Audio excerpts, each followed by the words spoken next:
श्री नवनाथ कथासार अध्याय 38. चरपटीची जन्मकथा. सत्यस्रवाकडे बालपण. नारदाचा सहवास.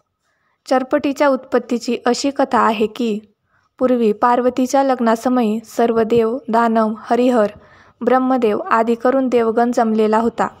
ज्यावेळी पार्वतीचे अप्रतिम लावण्य व रूप पाहून ब्रह्मदेवास काम उत्पन्न झाला, तो त्याच्या आवाक्याबाहेर जाऊन वीर्यपतन पावले. तेव्हा ब्रह्मदेवास संकोच वाटला व त्याने ते वीर्य टाचेने रगडले. ते पुष्कळ ठिकाणी पसरले. त्यापैकी एक बाजूस गेले त्याचे 60,000 भाग झाले व त्यापासून 60,000 वालखिल्य ऋषी निर्माण झाले. दुसऱ्या बाजूस गेलेला एक भाग तसाच राहून गेला होता. तो सेवकाने केर झाडून काढला त्यात गेला. पुढे लग्नविधीनंतर लज्जा होमाचे भस्म व तो केर सेवकांनी नदीत टाकून दिला. त्यात ते रेतही वाहत गेले. पुढे ते एका कुशास अडकून तेथेच त्यात भरून राहिले. ते तेथे बरेच दिवस राहिले होते. त्यात पिप्पलायन नारायणाने संचार केला. तोच हा चरपटीनाथ. हा मुलगा 9 महिन्यांनी बाहेर पडून स्पष्ट दिसू लागला. सत्यस्रवा या नावाचा ब्राह्मण पुनीत गावात राहत असे. तो सुशील व वेदशास्त्रात निपुण होता. तो एकदा भागीरथी तीर्थी दर्भ आणावयास गेला असता कुशाच्या बेटात गेला. तेथे त्याने त्या मुलास पाहिले. तो मुलगा सूर्याप्रमाणे तेजस्वी दिसत होता. त्यावेळी सत्यस्रवाच्या मनात त्या मुलाविषयी अनेक शंका येऊ लागल्या. असे हे तेजपुंज बाळ कोणाचे असावे बरे? उर्वशी तर हे आपले मूल टाकून गेली नसेल ना? किंवा हा सुंदर मुलगा राजाचा असावा व त्याला त्याच्या आईच्या बाजेवरून जलदेवता तर येथे घेऊन आल्या नसतील, अशा प्रकारच्या अनेक कल्पना त्याच्या मनात येऊ लागल्या. तो मुलाकडे पाही, पण त्याला हात लावेना.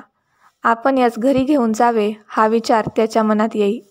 पण मुलगा कोणाचा हा निर्णय न ठरल्यामुळे त्या मुलास तो उचलून घेईना. अशा तऱ्हेने विचार करीत तो काही वेळ तेथेच उभा राहिला होता व मुलगा हातपाय हलवून रडत होता. थोड्याच वेळात पिप्पलायन नारायणाचा अवतार झालेला पाहून देवाने त्या मुलावर पुष्पवृष्टी केली व जय जयकार करून आजचा दिवस सुदिन मानून कृतकृत्य झालो असे मनात आणले. मुलाच्या अंगावर देव फुले टाकीत ती सत्यस्रवा काढी. देव एकसारखी फुले टाकीत, पण सत्यस्रवास ती दिसत नसत. यामुळे त्याच्या मनात संशय येऊन तो दचकला व हा पिशाचाचा सर्व खेळ असावा असे त्यास वाटले. मग तो जीवाची आशा धरून दर्भ घ्यावयाचे सोडून चपळाईने पळत सुटला. ते पाहून देव हसू लागले व सत्यस्रवा पळू नको, उभा राहा असे म्हणू लागले. हे शब्द ऐकून सत्यस्रवा फारच घाबरला व धूम पळत सुटला. मग सत्यस्रवाची भीती घालवून तो मुलगा त्याच्या हवाली करावा म्हणून देवांनी नारदास पाठविले. नारद ब्राह्मणाचा वेश घेऊन सत्यस्रवा पुढे येऊन उभा राहिला. सत्यस्रवा भयाने पळत असल्यामुळे धापा टाकीत होता व त्याचे प्राण कासावीस झाले होते. इतक्यात ब्राह्मणरूपी नारदाने त्यास उभे करून घाबरण्याचे कारण विचारले. तेव्हा त्याने आपल्या मनात आलेले सर्व विकल्प सांगितले. मग नारदाने त्यास एका झाडाखाली नेले व सावलीत बसून स्वस्थ झाल्यावर पिप्पलायन नारायणाच्या जन्माचा सर्व वृत्तांत सांगितला. तसेच ही भूतचेष्टा नसल्याबद्दल त्याची खात्री केली आणि मुलास घरी नेऊन त्याचा सांभाळ करावयास सांगितले.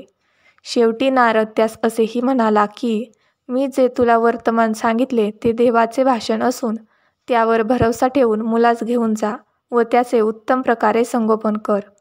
तरी पण माझे स्वर्गात कसे कळले हे सत्यस्रवास संशय उत्पन्न झाला व क्षणभर उभा राहून तो पाहू लागला.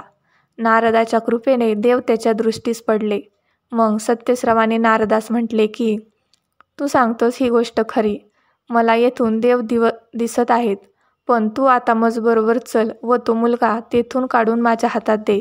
हे त्याचे म्हणणे ब्राह्मणरूपी नारदाने कबूल केले. मग ते दोघे भागीरथीच्या तटी गेले. तेथे नारदाने परमानंदाने मुलगा सत्यस्रवाच्या स्वाधीन केला व त्याचे नाव चरपटीनाथ असे ठेवावयास सांगितले. हेच नाव ठेवावे असे देव सुचवित आहेत असेही त्यास सांगितले. नंतर नारद स्वर्गास गेला व सत्यस्रवा आपल्या घरी आला. सत्यस्रवाची स्त्री चंद्रा परम पतिव्रता असून मोठी धार्मिक होती. तो तिला म्हणाला, मी दर्भ आणावयास भागीरथी तीर्थी गेलो होतो. तेथे देवाने आज आपणास हा मुलगा दिला. याचे नाव चरपटी असे ठेवावे. त्याच्या योगाने देवांचे चरण माझ्या दृष्टीस पडले असे सांगून सर्व वृत्तांत थोडक्यात त्याने तिला सांगितला. ते ऐकून तिला परमहर्ष झाला. ती म्हणाली, आज दर्भाच्या निमित्ताने वंशवेल आपल्या हाती आली असे बोलून तिने मुलास हृदयी धरले.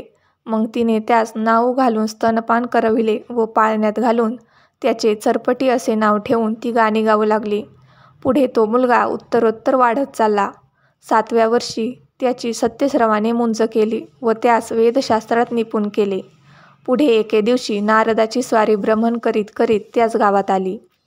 आगंतुक ब्राह्मणाच्या वेशाने नारद सत्यस्रवाच्या घरी गेला. त्याने चरपटीनाथास पाहिले. त्यावेळेस त्याचे वय 12 वर्षाचे होते. ब्रह्मदेवाच्या वीर्यापासून चरपटीची उत्पत्ती असल्यामुळे तो आपला भाऊ असे समजून त्याची विशेष कळवळा येई.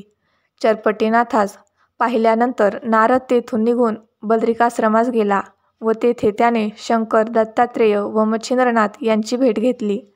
मग 4घे जण आनंदाने एके ठिकाणी बसले असता गोष्टी बोलता बोलता चरपटीचा मुळारंभापासून वृत्तांत त्यास नारदाने सांगितला. तो ऐकून शंकराने दत्तात्रेयास सांगितले की तुमची मर्जी नवनारायणास नाथ करण्याची आहे. त्या अर्थी चरपटीस आपण दीक्षा देऊन नाथपंथात आणावं. त्यावर दत्तात्रेयाने म्हटले की पश्चात्तापा वाचून हित करून घेता येत नाही. यास्तव चरपटीस अनुताप झाल्यानंतर पाहता येईल. त्यावर नारदाने म्हटले की ही खरी गोष्ट आहे. आता चरपटीस पश्चात्ताप होईल अशी व्यवस्था मी करतो, पण आपण अनुग्रह देण्याची सिद्धता करावी. इतके दत्तात्रेयास सांगून नारद पुन्हा त्या गावी सत्यस्रवाकडे आला व त्याने आपण विद्यार्थी होऊन राहतो, मला विद्या पडवावी अशी त्यास विनंती केली. सत्यस्रवाने त्याच्या म्हणण्याचा रुकार दिला. नारदास तो कुलंब या नावाने हाक मारी. मग कुलंब व चरपटी एके ठिकाणी विद्याभ्यास करू लागले. सत्यस्रवा ग्रामजोशी होता. एके दिवशी एका यजमानाकडे ओटीभरण होते म्हणून त्याने सत्यस्रवास बोलाविले. परंतु सत्यस्रवा स्नानसंध्येत गुंतल्यामुळे त्याने चरपटीस पाठविले व समागमे कुलंबास मदतीस दिले होते. तो संस्कार चरपटीने यथाविधी चालवल्यावर यजमानाने त्यास दक्षिणा देण्यासाठी आणली. त्यावेळी काहीतरी कुरापत काढून व तंटा करून चरपटीचे संसारावरचे मन उडवावे असा नारदाने बेत योजून तो चरपटीस म्हणाला, तू यावेळी दक्षिणा घेऊ नकोस, कारण 2घे विद्यार्थी अजून अज्ञान आहोत.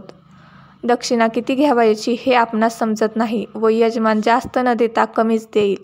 यास्तव घेतल्यापासून तू घरी चल. मागाहून सत्यस्रवा येऊन दक्षिणा घेईल. त्यावर चरपटी म्हणाला, मी रिकाम्या हाती घरी कसा जाऊ. तेव्हा नारद म्हणाला, तू घेतलेली दक्षिणा जर कमी असली तर ती तुझा पिता कबूल करणार नाही. हे ऐकून चरपटी म्हणाला, मी यजमानापासून युक्तीने पुष्कळ दक्षिणा काढून घेतो. वाजवीपेक्षा जास्त दक्षिणा दाखवल्यावर बाप कशासाठी रागे भरेल, उलट शाबासकी देईल. अशी त्यांची भाषणे होत आहेत. इतक्यात यजमानाने थोडीशी दक्षिणा भिजवून चरपटीच्या हातावर ठेवली. नारदाने आधीच कळ लावून दिली होती. तशाच दक्षिणाही मनाप्रमाणे मिळाली नाही म्हणून चरपटीस राग आला. तो यजमानास म्हणाला, तुम्ही मला ओळखले नाही. हे कार्य कोणते, ब्राह्मण किती योग्यतेचा, त्याच्या योग्य दक्षिणा किती द्यावयाची याचे तुम्हास बिलकुल ज्ञान नाही. ते चरपटीचे भाषण ऐकून यजमान म्हणाला, मुला ऐकून घे. तू जा, पुष्कळ दक्षिणा द्यावी खरी, पण यजमानास सामर्थ्य नसेल तर तो काय करील. तेव्हा चरपटी म्हणाला, अनुकूलता असेल त्यानेच असली कार्य करण्यास हात घालवावा. अशा तऱ्हेने दक्षिणेबद्दल उभयतांची बरीच बोलाचाली सुरू झाली. ते पाहून चरपटीने दक्षिणेसाठी यजमानांशी मोठा तंटा करून त्यांचे मन दुखावल्याने वर्तमान नारदाने घरी जाऊन सत्यस्रवास सांगितले आणि त्यास म्हटले, चरपटीने निष्कारण तंटा केला, यामुळे आता हा यजमान मात्र तुमच्या हातातून जाईल. यजमान गेल्यावर तुमची कमाई बुडणार. आज चरपटीने भांडून तुमचे बरेच नुकसान केले. आपण पडलो याचक. आर्जव करून व यजमानास खुश करून त्याच्यापासून पैसे घेतले पाहिजेत. नारदाने याप्रमाणे सांगितल्यावर सत्यस्रवा रागवला व पूजा आटपून लागलोच यजमानाकडे गेला. तेथे दोघांची बोलाचाली चालली होती. ती त्याने समक्ष ऐकली. ती पाहून त्यास मुलाचा अधिक राग आला व यजमानाबरोबर भांडल्याबद्दल त्याने खाडकन त्याच्या तोंडात मारली. चरपटी अगोदर रागात होताच, तशात बापाने शिक्षा केली या कारणाने त्यास अत्यंत राग येऊन तो तेथून पश्चातापाने निघून गावाबाहेर भगवतीच्या देवालयात जाऊन बसला. नारद अंतिसाक्षच त्याच्या लक्षात हा प्रकार येऊन त्याने दुसऱ्या ब्राह्मणाचे रूप घेतले व तो भगवतीच्या देवालयात दर्शनास गेला. दर्शन घेतल्यावर त्याने चरपटीजवळ बसून तुम्ही कोण, कोठे राहता म्हणून विचारले. तेव्हा चरपटीने सर्व वृत्तांत त्यास सांगितला. तो ऐकून ब्राह्मण रूपी नारदाने बोलून दाखवले की त्या सत्यस्रवा ब्राह्मणाला वेड लागलेले दिसते. अविचाराने मुलगा मात्र हातातला घालवला. त्या मूर्ख म्हाताऱ्याची बुद्धी चळली खचित. आता तू त्याला पुन्हा तोंड दाखवूच नको, खुशाल त्याचा राग करून अरण्यात जा. याप्रमाणे नारदानं सांगताच चरपटीस पूर्ण पश्चाताप होऊन त्याने पुन्हा घरी न जाण्याचे ठरवले आणि तो त्या ब्राह्मणास म्हणाला, तुम्ही माझ्या घरी जाऊन गुप्तपणाने त्या कुलंबास घेऊन या, म्हणजे आम्ही दोघे कोठेतरी अन्य देशात जाऊन विद्याभ्यास करून राहू. मग तो ब्राह्मण रूपी नारद कुलंबास आणण्यासाठी उठून बाहेर गेला. थोड्या वेळाने कुलंबाचा वेश घेऊन आला. नंतर सत्यस्रवापाशी न राहता अन्यत्र कोठेतरी जाऊन अभ्यास करून राहू असा कुलंबाचाही अभिप्राय पडला. मग ते दोघे एके ठिकाणी एकमताने राहण्याचे ठरवून तेथून निघाले. ते बरेच लांब गेल्यावर कुलंबाने म्हटले की आता आपण प्रथम बद्रिकाश्रमात जाऊ व बद्रिकेदाराचे दर्शन घेऊन मग काशीत जाऊन तेथे विद्याभ्यास करू. हा कुलंबाचा विचार चरपटीस मान्य झाला. मग ते दोघे बद्रिकाश्रमास गेले. तेथे देवालयात जाऊन त्यांनी बद्रिकेदारास नमस्कार केला. इतक्यात दत्तात्रेय व मच्छिंद्रनाथ प्रकट झाले. कुलंबाने दत्तात्रेयाच्या पाया पडून मच्छिंद्रनाथास नमस्कार केला. चरपटीही दोघांच्या पाया पडला व हे उभयता कोण आहेत म्हणून त्याने कुलंबास विचारले. मग कुलंबाने त्यांची नावे सांगितली व स्वतःकडे हात करून म्हटले की या देहाला नारद म्हणतात. तुझे कार्य करण्यासाठी मी कुलंबाचा वेश घेतला होता. हे ऐकून चरपटी नारदाच्या पाया पडून दर्शन देण्यासाठी विनंती करू लागला. तेव्हा नारदाने त्यास सांगितले की आम्ही तिघे तुला प्रकट दर्शन देऊ, परंतु गुरुप्रसादा वाचून आम्ही तुला दिसणार नाही. एकदा गुरुने कानात मंत्र सांगितला की सर्व जग ब्रह्मरूप दिसेल. ते ऐकून चरपटी म्हणाला, तुमच्याहून श्रेष्ठ असा कोणता गुरु मी शोधून काढू. तरी आता तुम्ही मला येथे अनुग्रह देऊन सनात करावे. तेव्हा नारदाने दत्तात्रेयास सूचना केली. मग दत्ताने चरपटीच्या मस्तकावर हात ठेवला व कानात मंत्र सांगितला. तेव्हा त्याचे अज्ञान लागले जाऊन त्यास दिव्य ज्ञान प्राप्त झाले. मग चरपटीनाथास त्यांचे दर्शन झाले. त्याने तिघांच्या पायावर मस्तक ठेवले. याच संधीस शंकरानेही प्रकट होऊन चरपटीनाथास दर्शन दिले. त्याच्या तोंडावरून हात फिरवला आणि विद्याभ्यास करवून नाथपंथ देण्याबद्दल दत्तात्रेयास सांगितले. मग दत्तात्रेयाने त्यास सर्व विद्या पडविल्या. संपूर्ण अस्त्रविद्येत वाकबगार केले व तपश्चर्येस बसवले. पुढे नाग अश्वर्थी जाऊन 12 वर्षे राहून वीर साधन केले व 9,07,00,000 साबरी कवित्व केले. मग त्यास सर्व देवांनी येऊन आशीर्वाद दिले. नंतर श्री दत्तात्रेय गिरिनार पर्वती गेले व चरपटी तीर्थयात्रेस निघाला.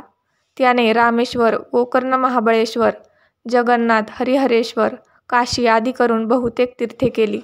त्याने पुष्कळ शिष्य केले. त्यातून सिद्धकला जाणणारे 9 शिष्य उदयास आले. पुढील अध्याय ऐकण्यासाठी मराठी नॉलेज यूट्यूब चॅनलला लाईक करा, शेअर करा आणि सबस्क्राईब करा.